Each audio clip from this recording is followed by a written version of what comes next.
இப்போதைக்கு வந்து அன்அஃபிஷியலா எல்லாருமே நம்மளை பார்த்து பழகிட்டு இருக்காங்க. ஆனா கூடிய விரைவில் வந்து வருங்காலத்துல வந்து அந்த மாதிரி ஒரு விஷயம் பெருசா பண்ணணும்னு பிளான் இருக்கு.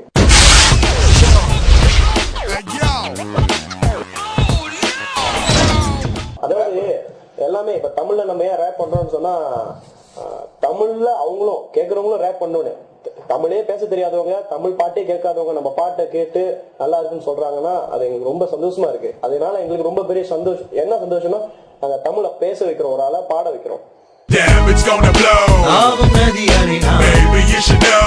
ஊவும் சிறு குயில் நான், இசைக்கலைஞன் என் ஆசைகளாய் நினைத்தது பழித்தது. Damn, it's gonna blow. ஆவும் நதியானே நான், baby you should know. ஊவும் சிறு குயில் நான், இசைக்கலைஞன் என் ஆசைகளாய் நினைத்தது பழித்தது.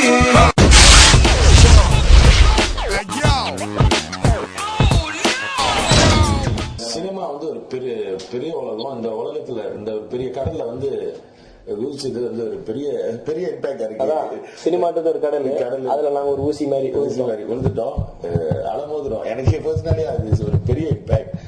மோஸ்ட் டைம் எனக்கு ஜாசம் பண்ண தான் கேட்டுட்டு இருக்கோம். ஓகே, இந்த சினிமா உலகத்துல இவங்க யாரு, அவங்க என்ன, எப்படி இந்த இது என்ன, நிறைய விஷயங்கள் வரும். ஸோ இது வந்து ஒரு பெரிய எக்ஸ்பீரியன்ஸ் எனக்கு. என்ன ஒரு ஷாக்கிங் எக்ஸ்பீரியன்ஸ். அந்த மேக்னிடியூட பார்த்து நான் தகிச்சு போயிருக்கேன் சார்.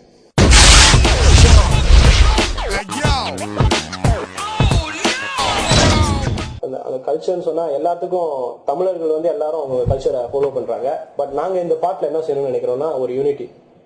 எல்லா தமிழர்களும் வந்து தமிழ் ரேப், தமிழ் ஹிப்ஹாப்பை வந்து கேட்கணும். அதுதான் முக்கியம். எல்லாரும் பாடணும். உலக மக்கள் இப்போதைக்கு எங்களுக்கு என்ன சந்தோஷம்னா, எந்த மூலையிலும் உலகத்தில் இருக்கிற தமிழர்கள் வந்து நம்ம பாட்டை கேட்டுக்கிட்டு இருக்காங்க. அதுதான். ஸோ கல்ச்சர், அதே பாட்டு, நம்ம உடுத்துற விதம், நம்ம பழகிற விதம், நடந்துக்கிற விதம் எல்லாமே சேர்த்து இதெல்லாம் ஒரு கல்ச்சர்.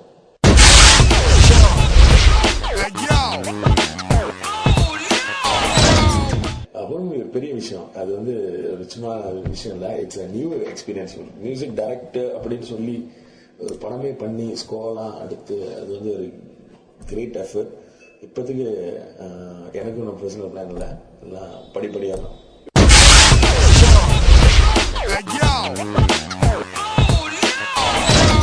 ஃபியூச்சர் வந்து எது வேணாலும் நடக்கலாம். இவ்வளவு தூரம் வருவோம்னு நம்ம நினைக்கல.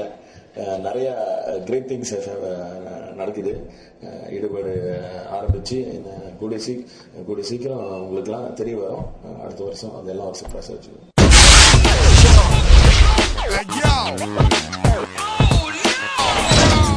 அந்த மாதிரி நடந்த ஒரு பெரிய சம்பவம்னா, நான் வந்து ஒரு 1,00,000 பேர் முன்னாடி மலேசியால வந்து ஒரு மிடேக்கா இண்டிபெண்டன்ட் டே ஷோ பண்ணேன். யோகி பி கூட பண்ணேன்.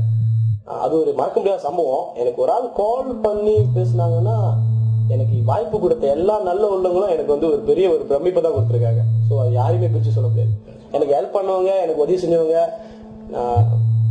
இந்த நிலைமையில இருக்கிற காரணமா இருந்தவங்க எல்லாருமே என்னை பிரமிக்க வச்சிருக்காங்க. நான் உங்களுக்கு கடன் பட்டிருக்கேன். என்னுரை துவங்கும் முன் நல்ல உள்ளங்களுக்கு நன்றி. நன்றி தாயே, நீ இடு தாங்கி தந்தை, நீயோ சுமை தாங்கி. பசி கொடுமை நடை பாதையில் உலகம் ஆசை கிடந்தது காரணம் இறைவனின் இரகம். எத்தனை ஏமாற்றம், அனுதினம் அவமானம், எதையும் வாங்கும் உள்ளம் தொடரும் இசை பயணம். தொலைவில் வானம் தொட்ட வேண்டும் நட்சத்திரம், தொடர்ந்து போராடும் கலைஞனின் மனம்.